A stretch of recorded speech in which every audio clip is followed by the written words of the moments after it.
সুপ্রভাত সুপ্রভাত সুপ্রভাত। আমি জয়তী, আমার মুখরোচক চ্যানেল নিয়ে আমি চলে এসেছি। তো রোজই তো অফিস যাওয়ার সময় তোমাদের সঙ্গে সুপ্রভাত জানাতে পারি, কারণ অন্য সময়টা আমার টাইম থাকে না। হাঁসগুলোকে খাইয়ে রান্না করে বেরোনো যথেষ্ট একটা টাইমের ব্যাপার হয়ে যায়, তা তোমরা জানো। তো আজকে তবুও আমি একটু পেরেছি। তোমাদের নিচের হাঁসগুলোকে দেখিয়েছিলাম, মানে যেটা তোমাদের জামাইবাবু ঘরের পাশে ছিল। ওপরের হাঁসগুলোকে আজকে যেহেতু কলকাতা থেকে ফেরার পর এই প্রথম দেখালাম তোমাদেরকে, তার জন্য ওপরে গিয়ে তোমাদেরকে সবাইকে আজকে একটু দেখিয়ে দিয়েছি। আর যাই বলো না কেন, আমার পেট আমার সন্তান সম। তোমরা জানো কাজের লোককে দিয়ে এগুলো হয় না। কাজের লোক আসবে যাবে, ঠিক আছে, সে করবে না তা নয়, কিন্তু আমি কখনোই সেটা করতে চাই না। কারণ আমার হাঁস যখন আমি পুষেছি বা আমার যখন কুকুরও ছিল, তখনও আমি কিন্তু আমার নিজের সন্তানের মতন আমার পুষবো। যখন আমি নিজে পারবো, নিজে সমস্ত করতে পারবো তবে রাখবো, নালে রাখবো না। কারোর উপর দিয়ে দিলাম তুই কর ও কর। আর কদিন তো যাই ওর খুব কষ্ট হয়েছে, বুঝতেই পারছো। সমস্ত নোংরাগুলো পটি করাগুলো ছিল, সেগুলো আজকে গোদাল দিয়ে চেয়েছে, সমস্ত পরিষ্কার করলাম। তো আমার মুখরোচক চ্যানেলে 1K হয়ে গেছে, তোমরা আমাকে ভালোবাসছো। তবে আমি মনিটাইজেশনের জন্য কিছু করিনি, কারণ কীভাবে করতে হয় সেটাই জানি না। যাই হোক, তোমরা দেখছো তাতেই আমার আনন্দ। আর যেটা বলার জন্য আমি আজকে এলাম, যেটা হচ্ছে কি, যে মানে পরপর কদিন এতটাই ডিহাইড্রেশন হয়ে গেছে কলকাতায় গিয়ে। আমি সেই জন্যই সবাইকেই বলবো যে একটু এখন যেহেতু মানে ওয়েদারটা একটু ভালো হয়েছে, বৃষ্টি পড়ছে, এটা ভেবো না যে গরম চলে গেল। যেমন গরমের সময় যে টিপসগুলো দিয়েছিলাম, যা খাওয়ার কথা, ধরো ছাঁচ খাও, লস্যি খাও, ফ্রুট জুস, যেটা আম দিয়ে দই দিয়ে যেটা খাওয়া, বা এভরিডে টক দই নিজে বাড়িতে পেতে, কেনা না, আমুল থেকে কেনা না, ঘরে সাজা করো, সাজা পেতে ওই টক দই একটু চায়ের দোকান থেকে দেখবে সাজা পাওয়া যায়।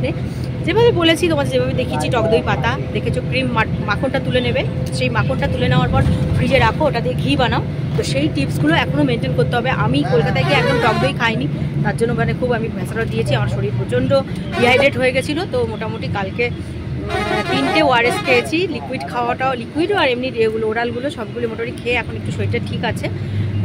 তো রাত্রে তো ভাতে জল ঢালা, প্রত্যেককে টিপস দিয়েছি যে তোমরা তো আমার কলকাতার বন্ধুরা সবাই আমার টিপস অনুযায়ী খাচ্ছ। গরম ভাত করবে, জল ঢালবে, ব্যাস, লেবু দেবে, শশা। আর কলেজ স্ট্রিটের নারকেল পাওয়া যায়, এমন কিছু না, মাইকতলা কলেজ স্ট্রিট সব জায়গায় নারকেল পাওয়া যাচ্ছে, এমনকি সল্টলেকেও পাওয়া যায়। তাই তো নারকেল যদি না ভালোবাসো তো ঠিকই আছে। শশা, একটু আলু সেদ্ধ করবে, আলু ভাজা না, পেঁয়াজ কুচি একটু দিয়ে, লঙ্কা দিয়ে মেখে, এখনও বলবো আরও 1 মাস সেটা কন্টিনিউ করো। যেমন গত মাসে কন্টিনিউ করে সবাই সুস্থ ছিলে, এখনও বৃষ্টি হচ্ছে বলে যে ওইটা ছেড়ে দেবে তা না। আমি বলবো ডিনারটা, যারা রুটি খাচ্ছ, রুটিটা কদিন বন্ধ রাখো, কদিন রুটি বন্ধ রাখো, কারণ রুটি এখন খাওয়াটা ঠিক হবে না, বুঝতে পারছো। মানে যেভাবে ওয়েদারটা শুকনো হয়ে গেছে। চলো, ভালো থেকো সবাই। আমি অফিস গিয়ে আর তো তোমাদের সঙ্গে কথা বলতে পারবো না, আবার অফিস থেকে বেরিয়ে আবার সেই 7টা 7:30 ফিরবো যখন, তখন আবার। তো বাই, ভালো থেকো, শুভ সকাল সবাইকে।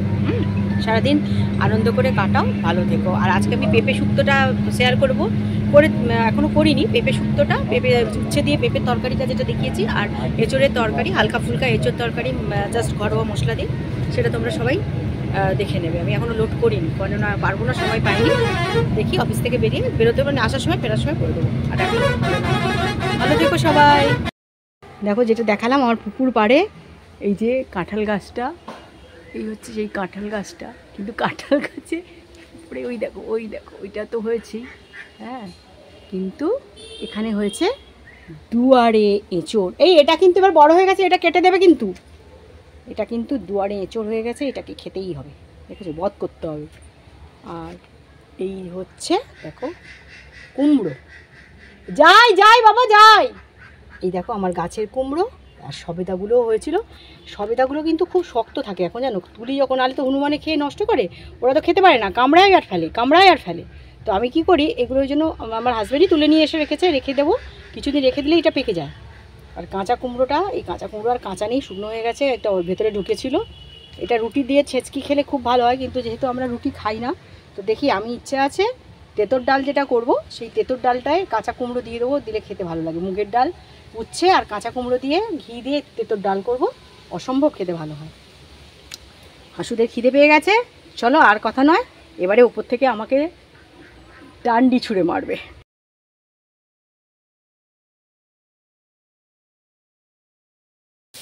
আমার যে রান্না নিয়ে এসেছি, ইউটিউবে তো অনেক রান্না আছে, আমার রান্নার বিশেষত্ব হলো যাদেরকে বাইরে বেরোতে হয়, যাদের বেবি ছোট, যাদের বাড়িতে খুব খুঁতখুঁতে সুন্দর টেস্ট না হলে রান্নায় বিশাল বকা খায়, আমার হচ্ছে আমি তাদের পাশে দিদি হয়ে দাঁড়াবো, ছাতা হয়ে দাঁড়াবো। কারণ আমারও ওই রকম দিন গেছে যে সবাই আমাদের বাড়ি তো আমার শ্বশুরবাড়ি বাপের বাড়ি প্রত্যেকের মুখ মানে বলতে পারবে না, তরকারি সবজি যদি ভালো না হয়েছে বাবুদের মন খারাপ। তো আমিও ওই জন্য তখন থেকেই চেষ্টা করে গেছি ছোট বেবি নিয়ে। এই সময় তো আমি তোমরা জানো আমি রাজনীতি করেছি, আমি কাউন্সিলর ছিলাম, কাঁথির মিউনিসিপ্যালিটির আমি কাউন্সিলর ছিলাম, এবং মহিলা সংগঠনটা পরিষ্কারে আমাকে দেখতে হতো। তো অলরেডি যতগুলো এসএসজি গ্রুপ আমার আর বনশ্রীদের হাত দিয়েই করা। তো যাই হোক, সে সময়টা বাচ্চা আমার খুবই ছোটো, 98তে, তো ওই যে যবে আমার হচ্ছে 2003-এ আমি কাউন্সিলর, আর বাচ্চা তাহলে কত ছোটো ভাবো। তাই নিয়ে সমস্ত কিছু সামলেছি, মানে ওই রকম করিনি যে জনপ্রতিনিধি হয়ে আমাকে মানুষ ভোট দিয়ে জিতিয়েছে আর আমি ঘরে খাটে এসির মধ্যে শুয়ে বলছি যে না আজকে আমি রাস্তায় আছি। আমি ওরকম রাজনীতি করিনি। জলে জঙ্গলে যখন যেখানে যে ডেকেছে রাত 1টা 2টো আমি বেরিয়ে পড়েছি। আমি তো একটু ওরকম ছোটো থেকেই ওইভাবেই আমি বড় হয়েছি। আমার বাবাকে সবাই বলতো জওহরলাল, আমাকে ইন্দিরা, ছোটো থেকে।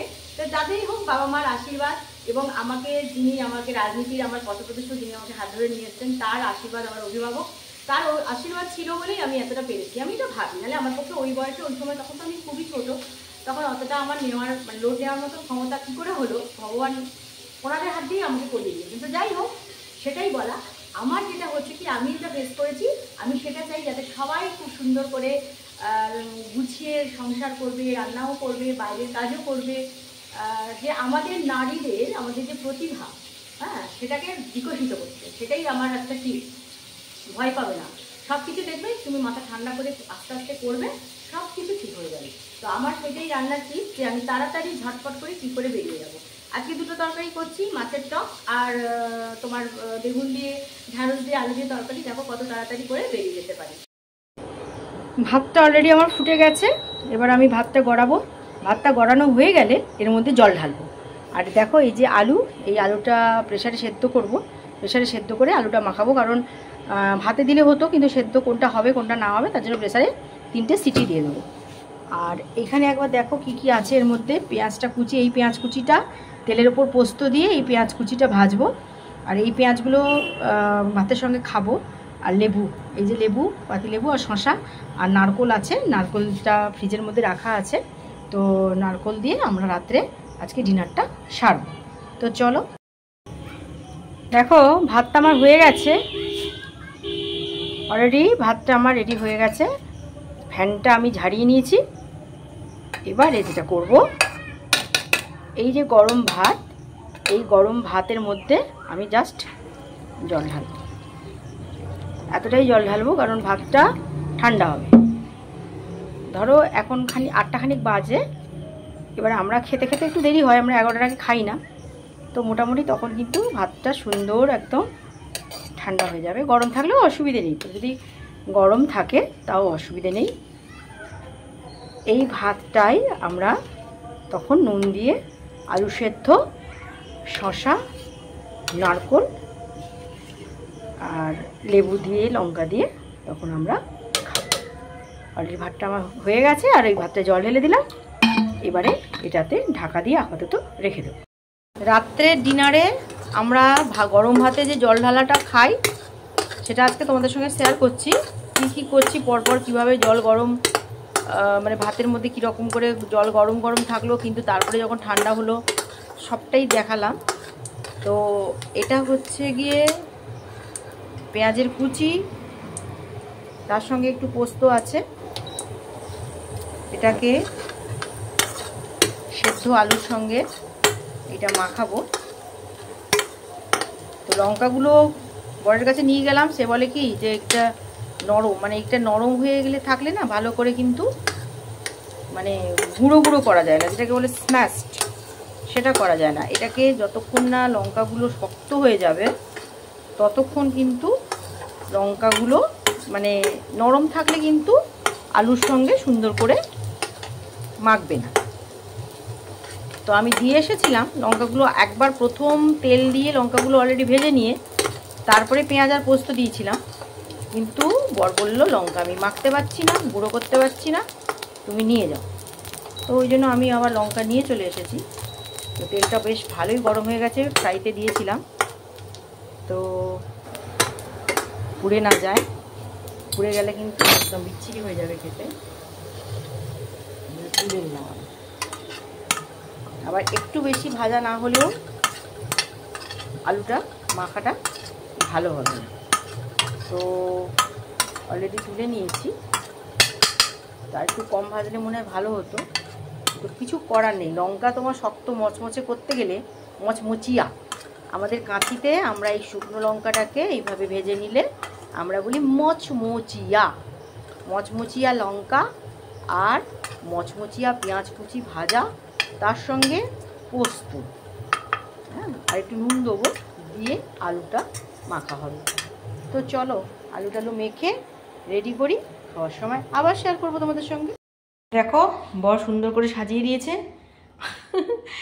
আলুটা মাখিয়ে দিয়েছে, লঙ্কাগুলো এরকম দিয়ে দিয়েছে, নারকেল, শসা, পেঁয়াজ, লেবু, আর এটা হচ্ছে আমার পান্তা। পান্তা কি না, গরম ভাতে জল ঢালা, ডিহাইড্রেশন রোধ করার জন্য মারাত্মক মারাত্মক, মানে কি বলবো, একটা উপকরণ। এটা যদি খেতে পারো, যদি কারো ডিহাইড্রেশন হয়ে যায় বা কোনো লুজ মোশন হয়, এটা যদি খেতে পারো একদম সঙ্গে সঙ্গে, মানে দুদিনের মধ্যেই একদম শরীর ঠিক হয়ে যাবে। দারুণ খাবার। তো চলো খেয়ে নিই, রাত হয়ে গেছে। আজকে আমি খুব একটা মানে এমন একটা দৃশ্য পেয়েছি যেটা আমি অনেক দিন ধরেই চাইছিলাম দেখবার জন্য, করার জন্য, কিন্তু অফিস যাই, যাইবু ভীষণ ভীষণ ডগ লাভার, কিন্তু সে সময় অফিস যাচ্ছি তো তোলা হয় না। কিন্তু আজকে একটু সুযোগ পেয়ে গেছি। আমাদের জামাইবাবু আমাদের এই অরবিন্দ স্টেডিয়ামের পাশেই দাদা থাকেন, আমার দাদাই হন, মানে এতটা কুকুরপ্রেমী মানুষ মানে ভাবতে পারবেন না। মানে প্রত্যেকটা কুকুরকে এইভাবে, এবং এখানে শুধু নয় বিভিন্ন জায়গায়, হ্যাঁ, দিদি এবং শুধু জামাইবাবু নয়, আমার সে দিদিরও প্রয়াস থাকতেই হবে, নাহলে জামাইবাবু একার পক্ষে সম্ভব না। অনেক সময় দেখেছি মেয়েও আসে সঙ্গে, তো আমি তুলতে পারি না। তো আজকে সুযোগ পেয়ে গেছি, আজকে তুলছি। আমার মুখরোচক চ্যানেল থেকে সবাইকে সুপ্রভাত। একটা এই রকম দৃষ্টান্তমূলক জিনিস দেখাবার জন্য, যেখানে আমিও খুব পেট লাভার, তোমরা জানো, হাঁসগুলো নিয়ে সারাদিন জেরবার হই। তবে এই রকম বাইরের কুকুর যাদের দেখো, এদের তো মা বাবা কেউ নেই, মানে মানে ভালোবাসার লোক কম, কিন্তু এইভাবে যদি সবাই আমরা এগিয়ে আসি তাহলে কিন্তু এই সমস্ত কুকুরগুলো, এই সমস্ত পশুগুলো বাঁচে।